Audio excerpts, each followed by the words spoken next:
Pemirsa, Menko Bidang Perekonomian Erlangga Hartanto menegaskan transaksi pembayaran virtual melalui KRIS maupun kartu debit tidak dikenakan pajak pertambahan nilai 12%. Pernyataan ini merespon maraknya informasi di media sosial yang menyebut transaksi menggunakan KRIS akan dikenakan pajak.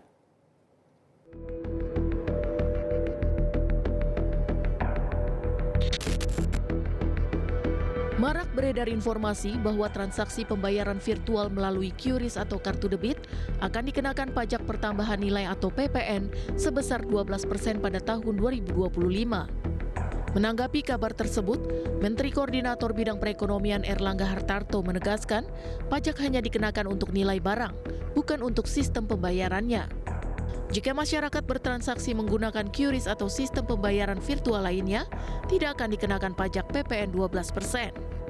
Pertama, urusan bahan pokok penting semuanya tidak kena PPN, termasuk turunannya. Jadi turunan tepung terigu, turunan minyak kita, kemudian turunan gula.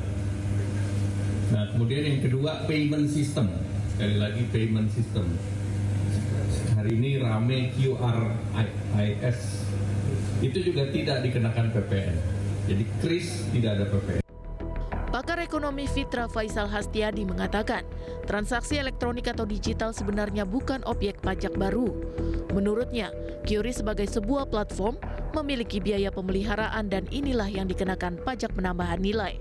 Dalam konteks ini misalnya, KRIS itu kan jadi itu platform ya, digital platform. Dan untuk kemudian mempertahankan ya platform itu kesinambungannya supaya kita tetap menggunakan KRIS atau bisa menggunakan KRIS secara sustainable, berkesinambungan di masa depan, pasti kan ada ongkos maintenance-nya gitu kan. Nah, maintenance cost-nya inilah yang kemudian menjadi objek pajak pertambahan nilai. Seperti misalnya kalau misalnya kita ke KRIS ini bayar ketokap tukang ketoprak ya, itu kita terkena pajak PPN enggak? Nah, kalau dari sisi transaksinya enggak gitu. Itu yang pertama. Terus yang kedua, terus yang kena yang mana? Nah, berdasarkan peraturan itu ada yang disebut sebagai merchant discount rate. Nah, merchant discount rate ini adalah diterapkan pada proses transaksi ya, yang di atas 500.000. Jadi kalau belanja ke tukang ketoprak atau belanja ke minimarket yang di bawah 500.000, yang mana itu adalah masyarakat menengah ke bawah, rata-rata kan pola belanjanya di situ ya, itu tidak terlalu atau bahkan tidak kena charge sama sekali. Nah, tetapi ketika kita bergerak kepada kelompok-kelompok yang menengah ke atas, dinilai juga dari sisi transaksinya 500.000 ke atas, itu kena user charge, yang mana user charge-nya itu ya, itu yang kemudian dikenakan objek PPN.